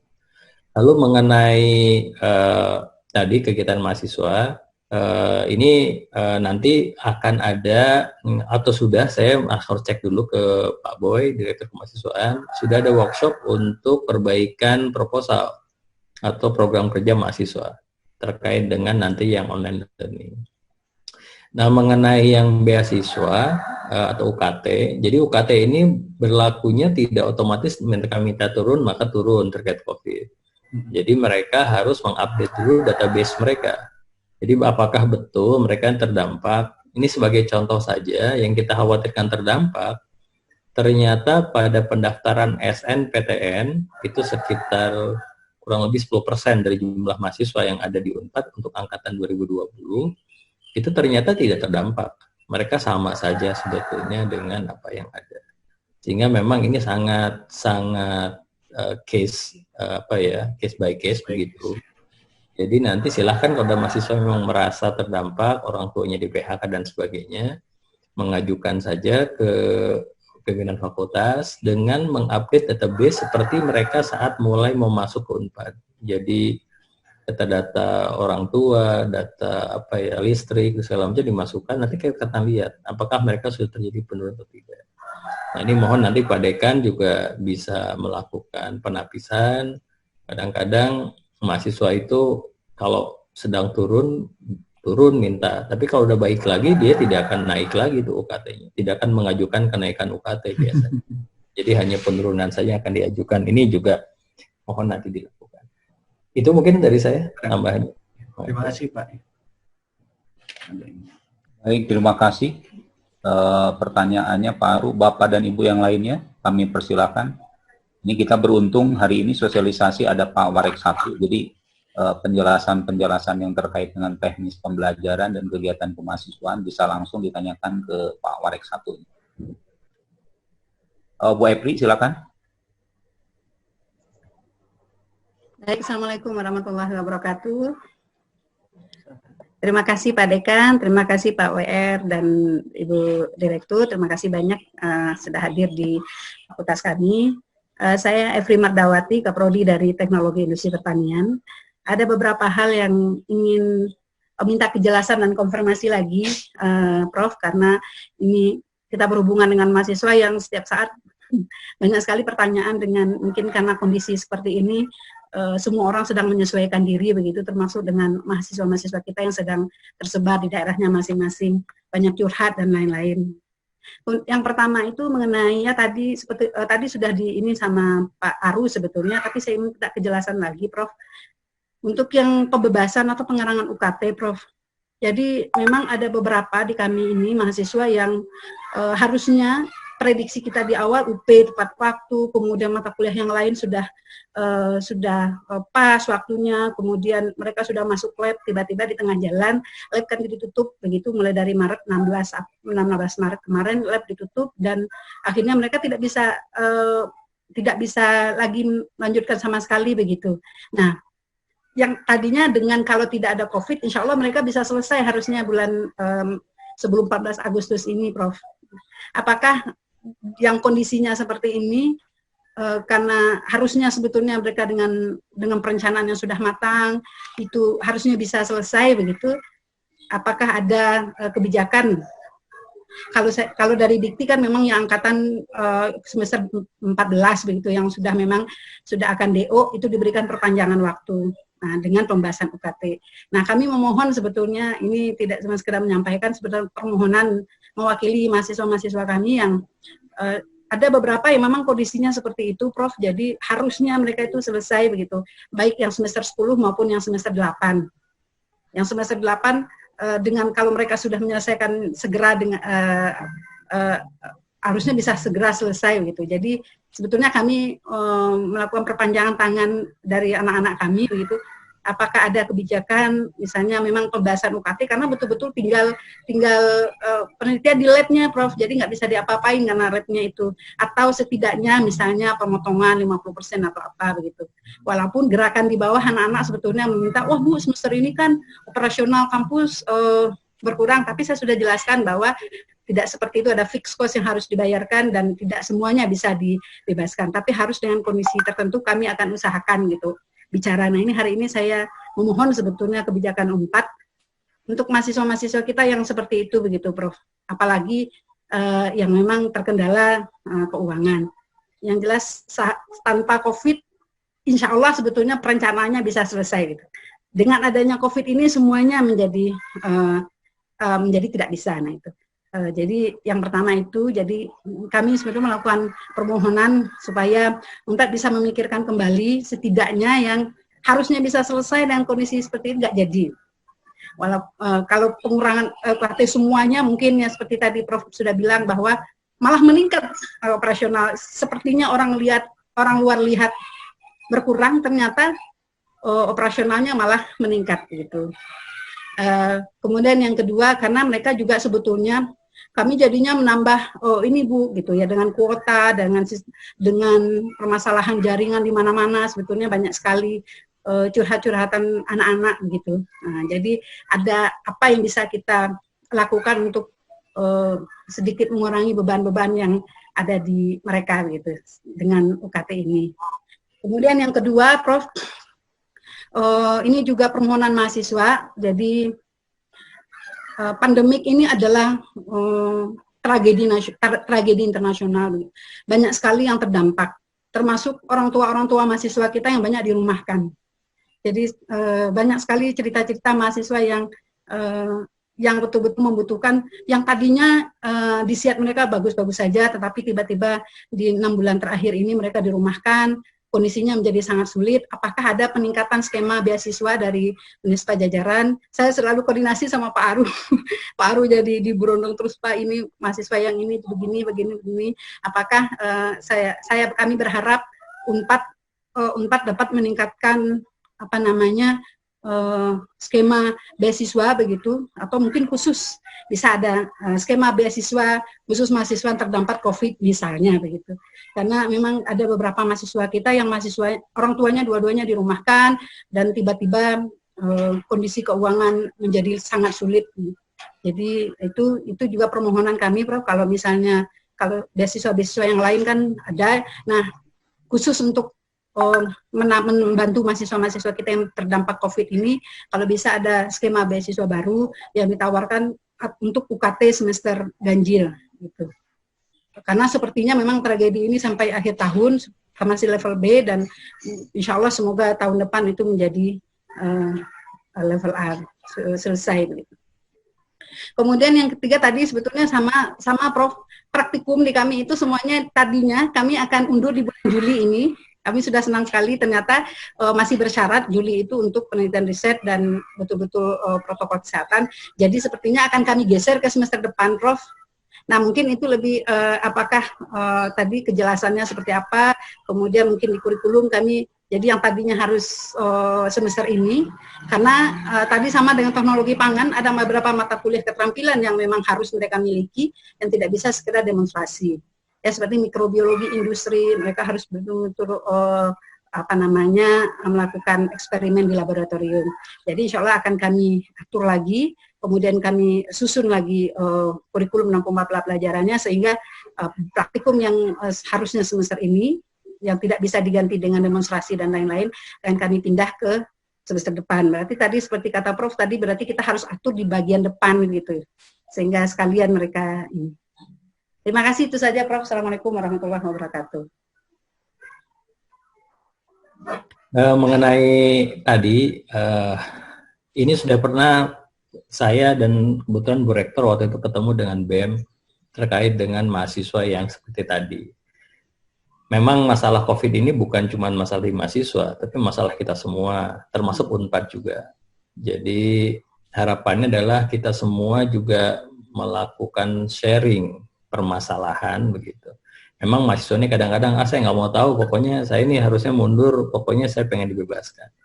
Tapi kenyataannya memang bahkan dikti pun tidak istilahnya tidak mendorong kita untuk melakukan tersebut, karena ini juga terkait dengan penerimaan negara dan seterusnya dan sebagainya. Hanya memang akan kami pastikan kalau memang terdampak secara ekonomi, tentu itu akan kami lakukan penyesuaian atau bantuan. Jadi kalau tidak terdampak, artinya orang tuanya mampu dan sebagainya, kami mohon pengertian bahwa ini adalah force majeure gitu. Jadi force majeure itu adalah keadaan yang harus ditanggung oleh bersama. Begitu. Unpad juga bermasalah, mahasiswa juga bermasalah. Jadi mohon dilakukan pengertiannya pada mahasiswa, tidak bisa sepihak. Tapi tadi kalau untuk teman-teman yang tidak mampu, karena menjadi tidak mampu, tentu saja kami akan bertanggung jawab. Kami akan mencari solusinya, termasuk juga mencari sumber beasiswa untuk hal-hal yang lain. Untuk praktikum sebetulnya masih bisa dilakukan di akhir bulan Agustus untuk yang memang tidak terganti. Jangan sampai teman-teman itu mundur lagi nanti gara-gara praktikumnya. Karena kadang-kadang praktikum itu baru dibuka lagi di semester genap juga yang sama kan, paralel begitu. Nah kalau ini terjadi bisa dilakukan di bulan Agustus. Itu yang dimaksud dengan praktikum yang tidak harus dilakukan, akan kami buka secara terbatas nanti untuk praktikum tersebut. Nah, didekatkan itu supaya dekat dengan awal tahun ajaran, begitu. Jadi mereka masuk untuk praktikum lagi. Tapi semester depan sebetulnya sudah masih online kalau untuk kuliah. Tapi praktikum akan kita dekatkan supaya mereka tidak bolak-balik. Itu sebetulnya. Tapi insya Allah masukan-masukan ini nanti akan kami catat. Secara kebijakan saya akan berbicara dengan Bu Rektor dan juga Bu Warek 2, apakah juga ada skema-skema khusus untuk secara proaktif membantu teman-teman yang memang dengan masalah-masalah yang tadi disampaikan. Itu terima kasih. Terima kasih Bu Epri. Selanjutnya Ibu Sophia Dwiratna ya, Ketua Prodi Teknik Pertanian. Mangga Bu Sophia. Baik, terima kasih Pak Dekan. Ini saya mohon izin bertanya ke Pak Warek 1.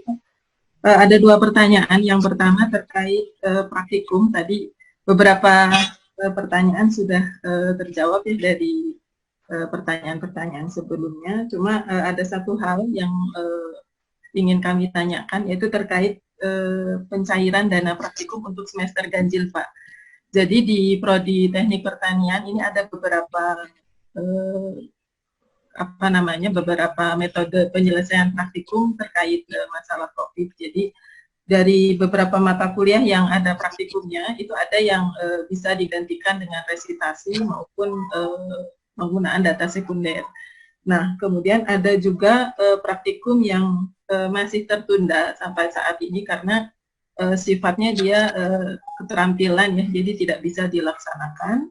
Nah, ada juga praktikum yang sifatnya keterampilan tapi bisa ditarik dilaksanakan di rumah gitu. Jadi kemarin ada pertanyaan oleh beberapa dosen bagaimana dengan pencairan dana praktikumnya. Jadi terkait materinya sudah disampaikan secara virtual, namun di sini memerlukan praktek oleh mahasiswa di rumah sesuai dengan arahan pada saat penyampaian secara materi. Dan untuk itu membutuhkan dana untuk didistribusikan ke kelompok-kelompok praktikum tersebut.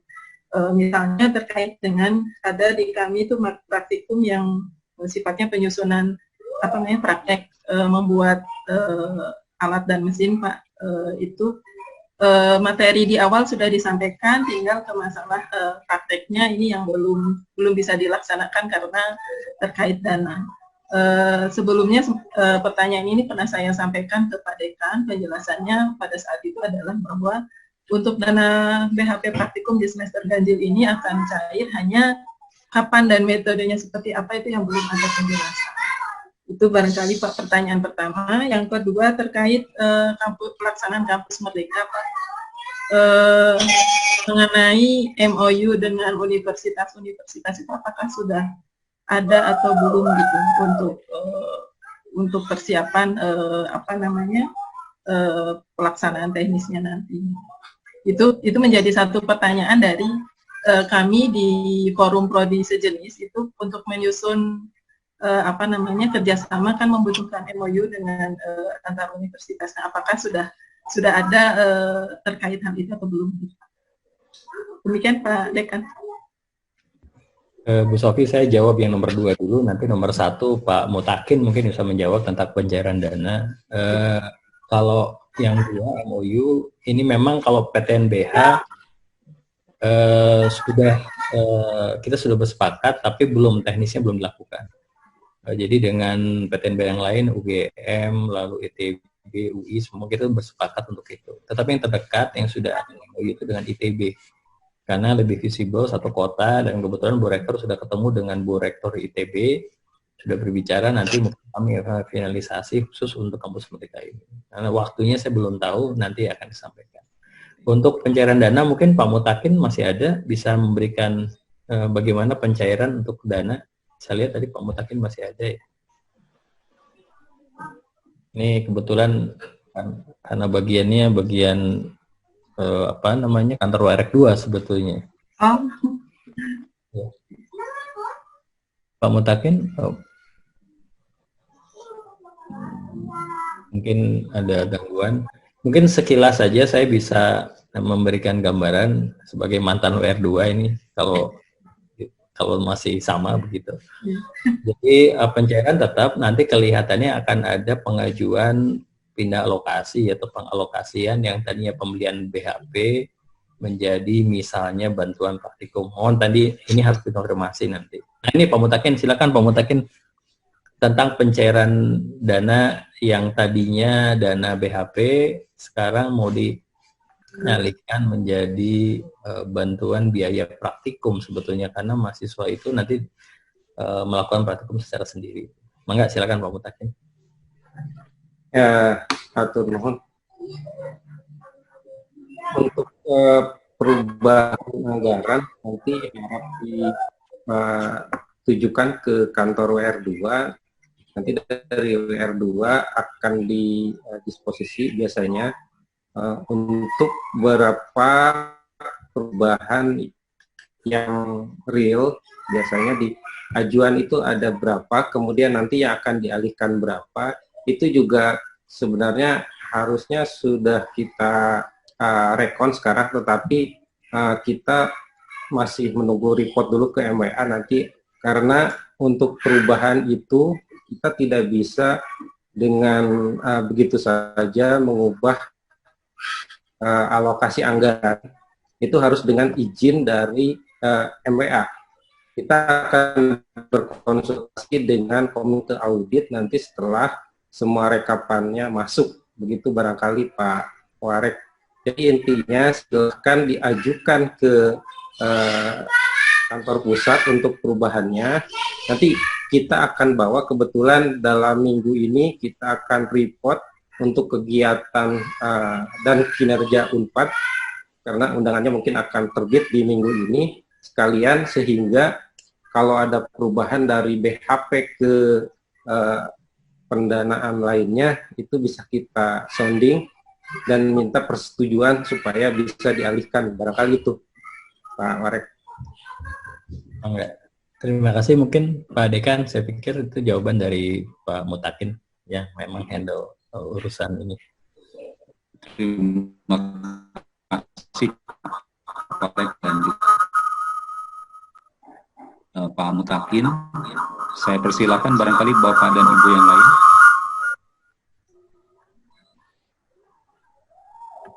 Untuk memberikan pertanyaan. Tadi diucapkan terima kasih kepada Bu Yulia. Pak, izin barangkali Pak. Satu lagi barangkali Pak. Boleh? Enggak Pak, harus. Iya. Ini saya nggak tahu bertanya pada siapa ya, mungkin juga ke Pak Mutakin atau yang lain terkait dengan ini akun email UNPAD. Jadi beberapa bulan yang lalu sudah ada yang bertanya terkait dengan akun email UNPAD untuk dosen luar biasa ya. Jadi tidak tetap dan tidak memiliki nomor kepegawaian seperti itu. Nah, sebenarnya juga memang sudah disampaikan melalui surat, melalui dekan ya, terkait dengan permintaan akun ini, karena dosen luar biasa juga menggunakan Google Classroom, sehingga nanti akan mempermudah mahasiswa yang lain untuk menggunakan Google Classroom melalui email Unpad seperti itu.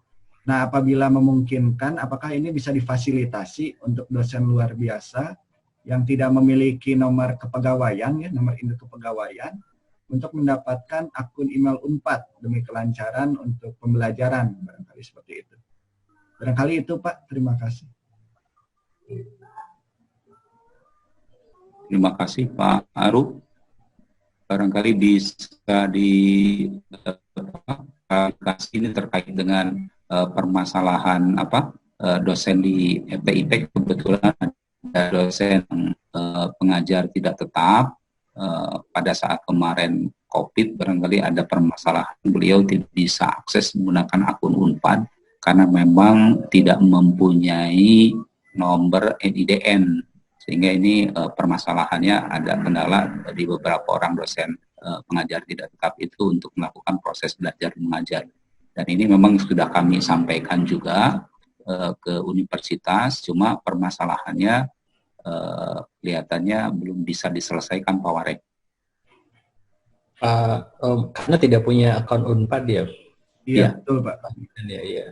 Mungkin nanti Pak Mutakin bisa menjawabnya. Kalau dalam pemikiran saya seharusnya email beliau itu diregistrasi saja, email yang milik dia, supaya bisa diregistrasi sebagai dibuka aksesnya juga untuk fasilitas telekonferensi yang kita miliki dan e-learning sebetulnya. Karena kan memang untuk email Unpad ini kan sifatnya selektif, hanya siswa saja yang memiliki. Nanti mungkin Pak Mutakin masih hadir? Masih, Pak. Gimana tuh? Mangga silakan. Nah, ini kebetulan juga juragan ini, silakan. Terima kasih Pak Warek. Ini untuk email dosen luar biasa yang ingin menggunakan email Unpad, sebenarnya kita memfasilitasi untuk beberapa fakultas yang lain karena terkait memang di Google Classroom itu kolaborasi teaching dari dosen kita dengan dosen praktisi untuk profesi di farmasi.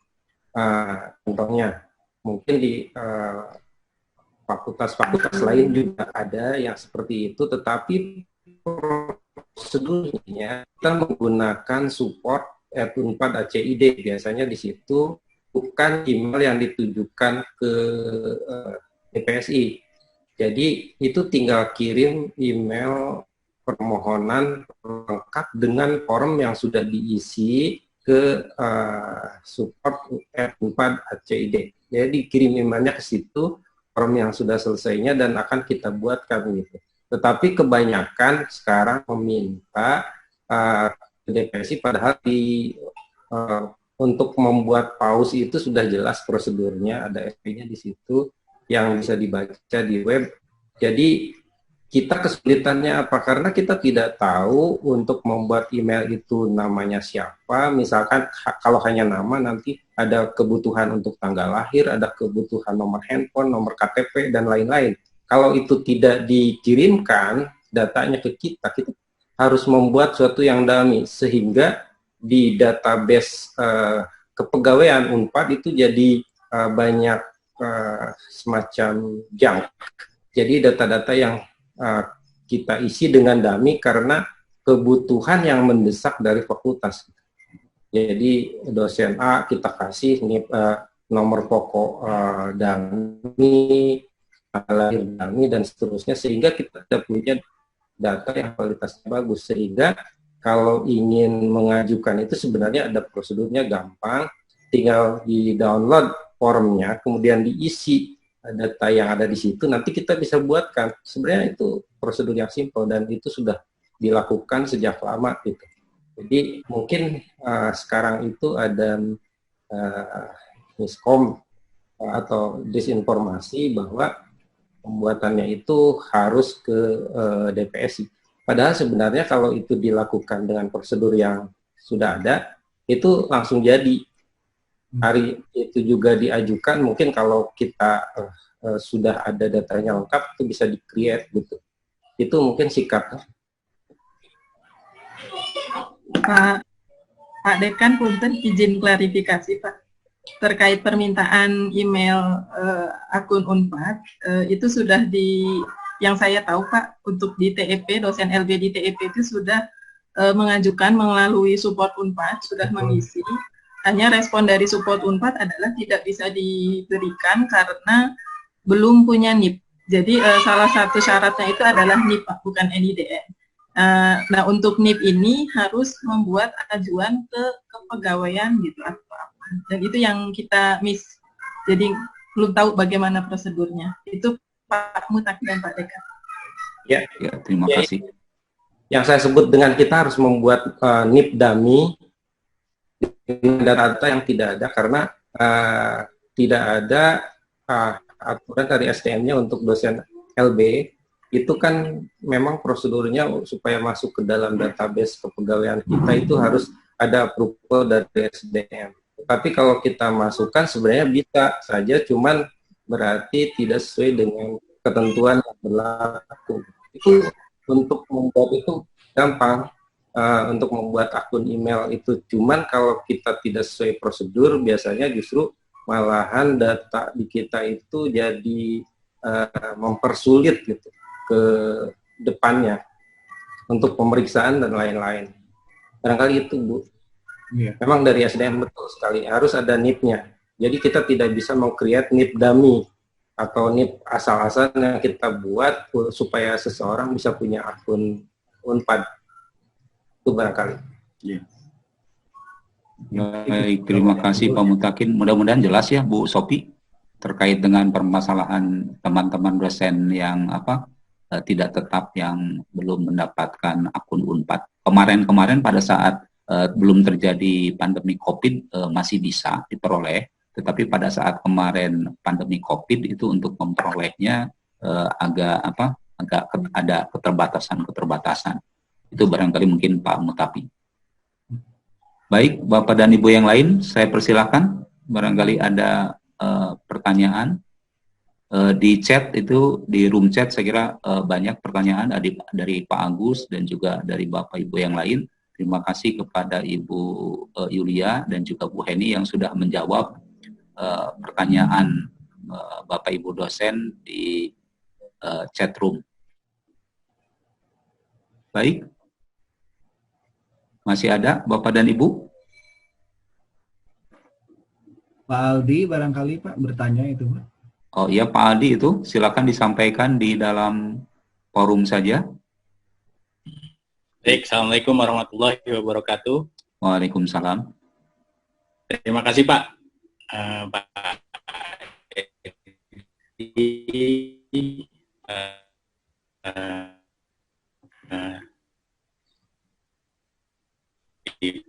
saat ini saya ke Palembang sudah cukup lama dan tidak menyalahi aturan untuk keluar daerah waktu itu. Jadi atas izin Jali, kemudian sampai dengan saat ini saya masih berada di Palembang. Nah, tadi ada slide dari Bu Heni sebagai Satgas COVID Unpad menyatakan bahwa sebetulnya ini pertanyaannya sama dengan Pak Agus ya. Tapi saya ini posisinya ada di level 4. Jadi masih mengalami ya. Masih diberlakukan PSBB di Sumsel hingga tanggal ini kalau tidak, dan itu kemudian untuk kebijakan ke kampus ya, ini yang saya tanyakan tadi serupa dengan pertanyaan Pak Agus yang pertama, itu ketentuan dosen gimana? Saya sebagai dosen baru di Unpad, saya dengar harus masuk ke kampus seminggu 3 kali, itu kebijakannya apa? Nah, ini udah dijawab sama Bu Julia ya. Perjalanan Pak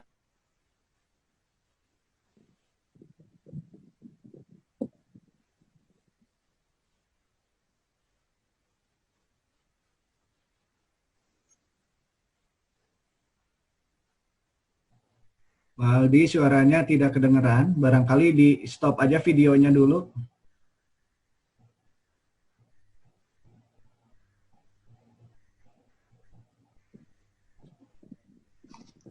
Halo. Mungkin saya bisa membantu karena saya komunikasi dengan Pak Aldi, Pak Aru, Ya, mangga. karena beliau ada di lab saya. Jadi yang ingin beliau tanyakan adalah karena prosedur untuk datang ke Bandung itu harus melalui swab test dan lain-lain karena harus menggunakan pesawat. Apakah ada kebijakan khusus? Maksudnya si 3 hari harus masuk kampus ini adalah sesuatu yang wajib gitu, mungkin seperti itu. Intinya, karena posisi Pak Aldi sekarang ada di Palembang gitu. Mungkin itu pertanyaannya. Boleh. Baik, terima kasih. Ini posisi menjawab. Pak Aldi tidak bisa. Bu Sofi, saya pikir tidak hanya saya, ada beberapa dosen TIP yang tidak Sumsel, tapi ada juga di Banten, ya, ada Mas Samsul.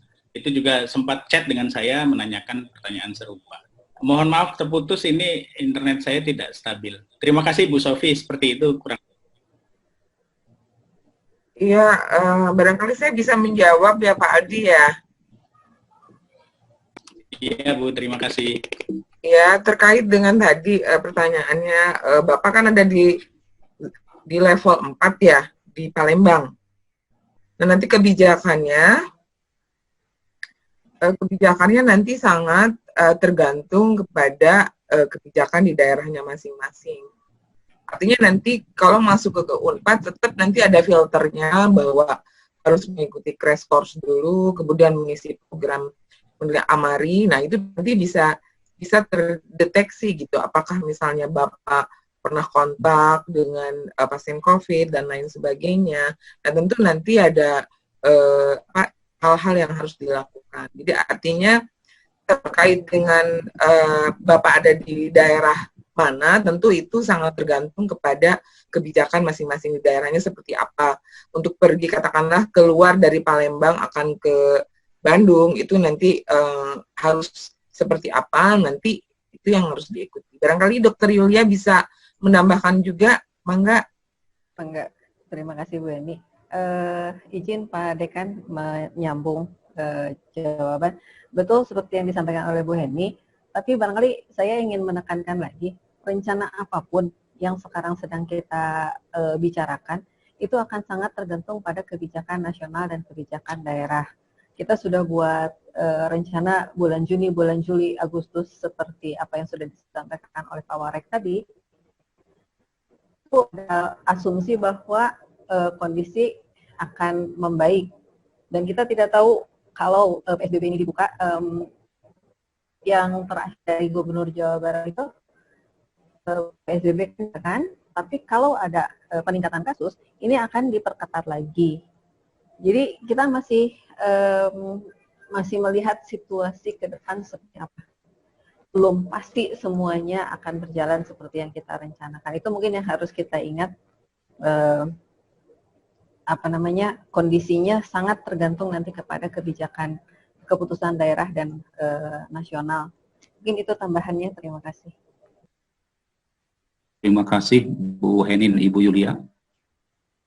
Mudah-mudahan Pak Andi bisa mendengar dengan jelas, walaupun tadi saya dapat laporan sinyalnya putus-putus ya. Baik, Bapak dan Ibu, ada lagi pertanyaan? Kita sepakati sampai dengan jam 11.30, masih ada 15 menit kalau mau dimanfaatkan. Saya belum mendengar ada pertanyaan dari Ibu atau Bapak Tendi terkait dengan laporan WFH-nya atau bagaimana, bisa disampaikan kepada Pak Warek dan juga Pak Direktur, kebetulan ada di sini. Mengisi Pak, sebelum ada pertanyaan dari yang lain, saya mau menanyakan kepada Bu Heni mungkin. Ibu, apakah UNPAD menyediakan kelengkapan yang terkait dengan proses balik lagi ke kampus? Maksud saya, setidaknya kita mempunyai akses bagaimana mendapatkan masker misalkan dan lain-lain gitu. Jadi UNPAD ada satu hub yang bisa kita akses gitu untuk mendapatkan alat-alat tersebut. Terima kasih. Ya, terima kasih Bu Sofia. Bu Sofia, kalau terkait dengan masker, kemudian juga hand sanitizer, barangkali ya ini keputusan pimpinan nanti ke depannya. Nah, kan kalau misalnya untuk dosen itu tidak perlu menggunakan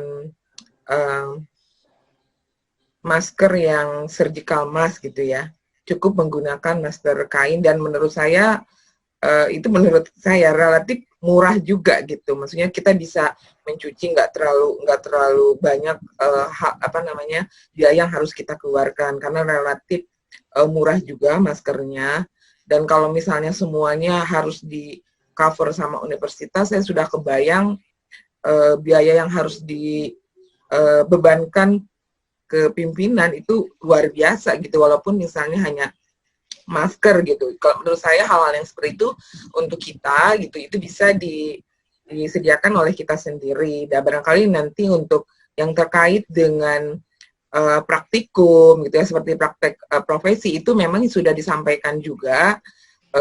Ya barangkali nanti Pak Warek akan menambahkan, memang sudah diusulkan kepada Kaprodi yang memang nanti akan ada melakukan kegiatan praktikum ya, kemudian praktikum di laboratorium, praktikum di masyarakat, kemudian juga di profesi, katakanlah di rumah sakit, membutuhkan alat seperti apa, itu nanti silahkan diusulkan. Sebetulnya itu sudah disampaikan gitu.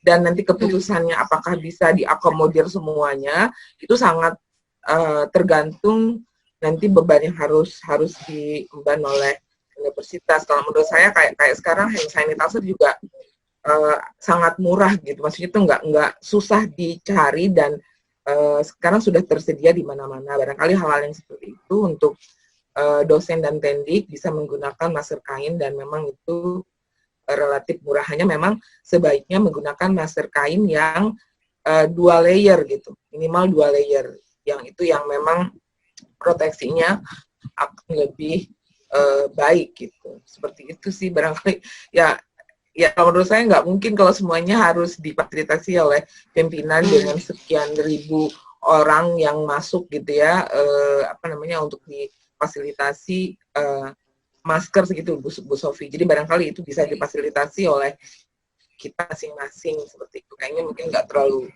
berat juga bagi kita. Maksud saya bukan for free gitu loh Bu. Jadi kami maksudnya beli gitu. Iya betul. Jadi kita masuk ke kampus, beli ke KST misalkan, di sana disediakan. Baik gitu, nanti barang supaya kita juga tidak mencari-cari, tidak perlu ke supermarket, maksudnya Bu, tidak perlu mencari ke nanti dengan Ibu Bu Diana. Iya. Kan ini market juga Bu Diana. Betul. Dengan Bu Diana itu.